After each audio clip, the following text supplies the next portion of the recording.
رئيس الوزراء ونين مسلمة وبالآدن والصوماليات وقدم قضي أرنت إكران لبعضها كل عدد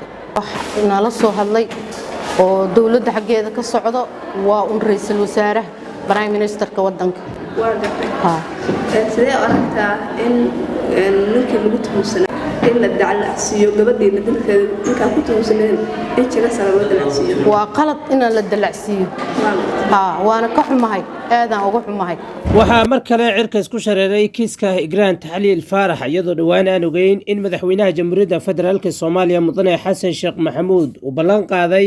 cadaaladda marxuumad Igraan Taxliil Faarax iyo sidoo kale xildhibaanad Aamino si kastaba dhawaan waxaa soo hadlay hooyada dhashay Igraan Taxliil Faarax iyadoo sheegtay in ra'iisul wasaaraha xukuumadda Jamhuuriyadda Federaalka Soomaaliya Xamse Cabdi Barre oo kaliya uu haatan u dhaqdhaqaaqayo kiiska gabadheeda halka madaxweynaha Jamhuuriyadda Federaalka Soomaaliya oo dhawaan aan ogeyn in gabi ahaanba uu arintaasi ballanqaad yaab la ka sameeyay uu dhagaha ka furaystay dhanka kale hooyada dhashay Igraan Taxliil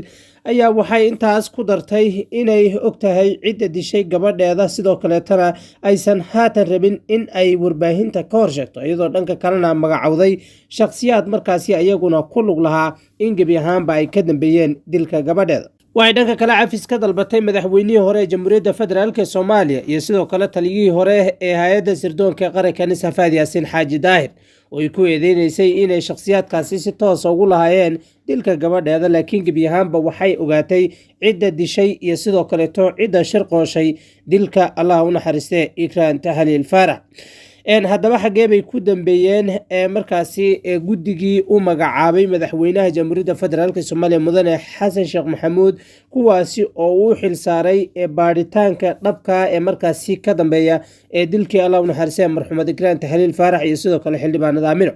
xageyse ku dambeeyeen xogihii iyo waliba cadaymihii ay keeneen waaxda dalka Mareykanka ama saraakiisha Mareykanka ayna hor keeneen madaxweynaha Jamhuuriyadda Federaalka Soomaaliya sidoo kale waxa ayadna wax la iska weydiinayaa hadiiba la ogaaday cidda dishay Igraan Taxliil Faarax maxay tahay sababta loo keeni laayahay cadaaladda ama markaasi ay uga soo hormuuqan laayihiin maxkamadaha sare ee dalka iyadana tuhun weyn oo arintaasi ku saabsan ay dadka Soomaaliyeed ka muujinayaan hadiiba ay dhacday in gabi ahaanba la ogaaday sidoo kale tana dadkii dilay Igraan Taxliil xilal lagu sharfay dadka kale ee raydka ee ayagu aan waxba galabsanin maxageebay cadaalad u raadsan doonaan hadiiba dadkii madaxda ahaa ee ayagu markaasi xilalka hayay aan gabi ahaanba wax ka maxkamada la soo taagayn soo ma noqonayso in dhamaanba dadkii dad dilo ay gabi ahaanba xilal lagu sharfay sidoo kale tan lagu difaaciyo qaab qabiil waana arinta markaasi qaali guhaad ay ka hadashay maanta isla markaana ay warbaahinta la soo horfariistay iyadoo cadeynaysa cidda gabadheeda dishay iyo waliba ciddii shirqooshay waxayna gabi ahaanba sheegtay in xukuumadda markaasi dowladda federaalka Soomaaliya madaxweynaha uu ka yahay Xasan Sheekh Maxamuud aysan wax cadaalad ka sugin iyadoo dhanka kalena sheegtay in ra'iisul wasaaraha xukuumadda Jamhuuriyadda Federaalka Soomaaliya Mudane Xamse Cabdi Barre uu abaal iyo waliba sidoo kale kaalin mugle uu ka qaatay baaritaanka iyo waliba sidoo kale xaq iyo cadaaladda markaasi ay u raadinayso gabadheeda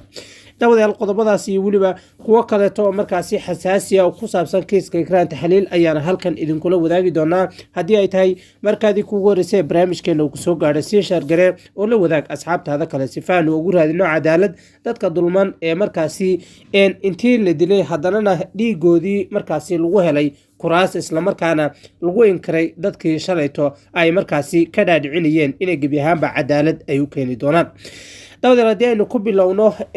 kiiska Igraan Taxliil ayaa marka dambaysa waxa uu cirka isku shiishareeraya iyadoo waliba aan ogeyn in isbuucyadii la soo dhaafay inuu mar labaad saaxada warbaahinta uu soo galay kadib markii waraysiye ay bixiyeen qaar ka mid ah saraakiil hore oo ka tirsaneyd hay'adda sirdoonka qaranka Nisa iyo waliba ciidamada kala duwan ee qalabka sida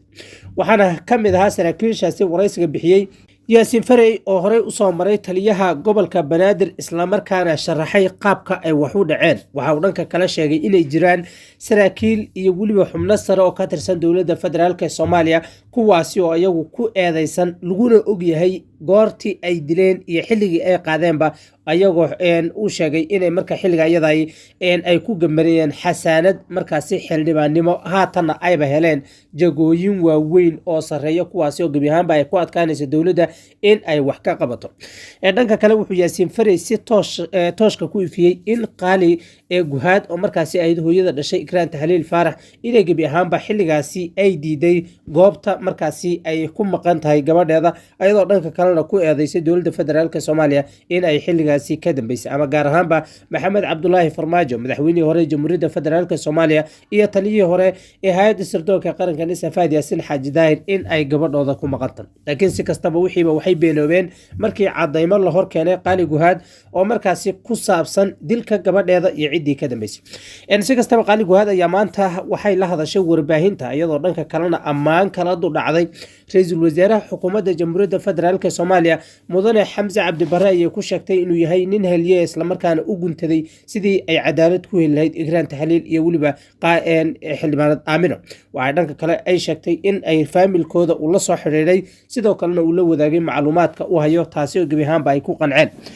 dhanka kale qaali guhaad oo markaasi rajo fiican ka qabtay dhanka taliyaha hay'adda sirdoonka qaranka Nisa Maha Salaad iyo waliba madaxweynaha Jamhuuriyadda Federaalk Soomaaliya ayaa gebi ahaanba waxay gaashaanka u dartay inay yihiin dad markaasi ku kaambeyn gareystay dhiigga gabadheeda isla markaana xilal ku helay haatanna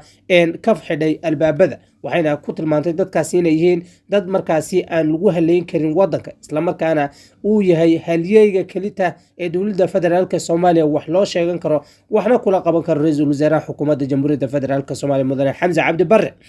dhinaca kale qaali guhaad waxay sheegtay in cadaaladda iyo ciddii dishay gabadheeda ay gebi ahaanba haatan ay ogaatay maxkamadda sare ee qalabka ciidamada qalabka sida ayayna ka dalbatay in saraakiishaasi la soo qabto sidoo kale tan loo maxkamaday ra'iisul wasaaraha ayay dhanka kale ka codsatay qaali guhaad in shakhsiyaad ayaga laftirkooda ku eedeysan in ay ka dambeeyeen dilka gabadheeda isla markaana xilal sare ka haya xukuumadda ra'iisul wasaaraha in ayadana gebi ahaanba tiirka la soo taago si kastaba dilkan dabcan 10 qof ma dili karaan hal shakhsi laakiin waxay u muuqataa inay jiraan mas'uuliyiin sarsaro markaasi ku lug lahaa dilka Allah u naxariisto Ikraan Tahliil Faarax iyo xildhibaanada Aamino waxaana ogeyn in saraakiisha markaasi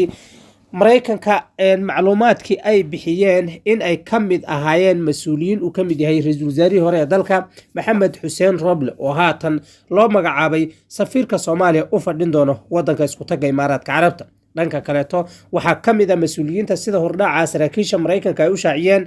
العدالة ومركزي أفيانكا وزارة ورفافينتا مركزي حكومة جمهورية فدرالك الصومالية أما عندها وزير حقوقينكا وزارة ورفافينتا مركزي حكومة جمهورية فدرالك الصومالية سيكاس طبعا معلومات كان مركزي ترحان بحسن بحيان سردونك ودنك مريكانكا إيا كان كلا مركزي بحيان سردونك ودنك تركيكا ومعلومات يوم مركزي آدي سكودة وإسلام مركان لقاضان كرو معلومات كمركزي أي بحيان سردونك ودنك تركيكا إيا وليبا كان مريكانكا ومركزي xerada xalana si wada jiro uga soo saaray cadaaladda lagu wareeray ee markaas la raadinayo madaxweynaha Jamhuuriyadda Federaalka Soomaaliya xilliga uu tagay wadanka Mareykanka ayaana la hor keenay markaasi muuqaalo iyo waliba sidoo kale codad sir ah oo la xiriira qaabkii loo dilay Ikraan Tahliil Faarax si kastaba xilligaasi madaxweynaha waxa uu magacaabay markaasi guddi isku dhafa oo iskugu jira sirdoonadii markaasi soo gudbiyay macluumaadka la xiriira cidii dishay Ikraan Tahliil Faarax iyo waliba sidoo kale macluumaad dheeri ah oo la xiriira qaabkii loo dilay iyo sidoo kale dilal qorshaysan oo laga fuliyay magaalada Muqdisho kuwaas ay ku maqan yihiin mas'uuliyiin sarsare oo ka tirsan xukuumadda Jamhuuriyadda Federaalka Soomaaliya ilaa iyo xilligan ma jirto shakhsiyaad si toos ah loo soo qabtay isla markaana xabsiga loo dhigay laakiin waxaa jirto farfiiq iyo tuhun markaasi mas'uuliyiin sarsare oo ayagu markaasi ay sirdoonka wadanka Mareykanka farta ku fiiqeen in ilaa iyo xilligan dawladdu ay ku dhiiran laadahay in gebi ahaanba la soo qabto laakiin ra'iisul wasaaraha xukuumadda ayaa ballan qaaday in cid kasta oo xukuumaddiisa ka tirsan kuna eedeysan kiiska Ikraan Tahliil in markaasi tiirka uu keeni doono laakiin waxaa jiro khilaaf arintaasi ka dhashay madaxweynaha Jamhuuriyadda Federaalka Soomaaliya Xasan Sheekh Maxamuud ayaana gebi ahaanba arintaasi aysan daacad ka ahayn marka la fiiriyo qaabka uu wax u socdo qaali guhaad oo warbaahinta la hadlaysay ayaa gebi ahaanba sheegtay inaysan mar dambe cadaalad weydiisan doonin madaxweynaha iyo weliba taliyaha hay'adda sirdoonka qaranka nisa maadaama ayaga laftirkoodu ay far ku godan tahay cidda dishay ikraan tahliil inay ayagu qayb ka ahayeen gaar ahaan taliyaha hay'adda sirdoonka qaranka nisa maba jirta bay tiri cadaalad markaasi aan weydiisan karo shakhsi asaga ku eedaysan dilka gabadheed dhinaca kaleeto waxay cafis iyo weliba sidoo kaleeto raaligelin ay ka bixisay gafafkii ay u geysatay madaxweynihii hore ee jamhuuriyadda federaalk ee soomaaliya mudane maxamed cabdulaahi farmaajo iyo sidoo kale taliyaha hay'adda sirdoonka qaranka nisa Fahad Yaasiin Xaaji Daahir oo ku tilmaantay inay hayeen halyeeyo markaasi ka dahiran xumaan kasta oo markaasi ay la doonayeen shacbiga Soomaaliyeed waxayna sheegtay waxyaabihii ka dhacay ee gafafka la xidhiidhay inay iyaga ka dambeeyeen dilka gabadheeda inay tahay arrin muhmula isla markaana aan haatan ay ka bixinayso raaligelin sidoo kalena ay cafis weydiisanayso madaxweynihii hore ee jamhuuriyadda federaalk Soomaaliya dhammaanba ummadda Soomaaliyeed marar badan waxaan halkan ka sheegnay cidda sida tooska ugu lug leh dilka Allah u naxariistay Ikraan Tahliil Faarax iyadoo weliba uusan hadlin taliyihii hore hay'adda sirdoonka qaranka nisa Fahad Yaasiin Xaaji Daahir isla markaana bixinin macluumaadka faahfaahsan ee haatan sirdoonka waddanka Mareykanku ay la yimaadeen ayaa haddana waxaa jirtay in warbaahinta Soomaaliyeed qaybahooda kala duwan ay si toos ah u taminayeen cidda ku lug leh dilka Allah u naxariistay Ikraan Tahliil Faarax laakiin hooyo Qaali Guhaad oo ahayd markaasi hooyo ay ka maqan tahay gabadheedii isla markaana ahayd maamo markaasi aad u jecleed gabadhaas ayaa kiiskan kolba dhinac u reeysay ayadoo mararka qaarna la arkay ayadoo korka ka saarayso dadaaban intuba ahaynba markaasi aan Fahad Yaasiin sidoo kale farmaajo uusan ku jirin xubnahan haatan ku eedeysan aan ku jirin dad kale to ajnabi ah dusha ka saarayso ayagoo aan shuqul waxba ku lahayn ayadoo mararka qaar la arkay ayadoo si toos ah farta ugu feeqayso sirdoonka waddanka Qatar oo ayagu waxba ka gelin dilka gabadheed waxaa dhanka kale la keenay macluumaad iyo muuqaalo si toos ah u muujinaya qaabka loo qabtay goobta laga qabtay iyo weliba sidoo kaleeto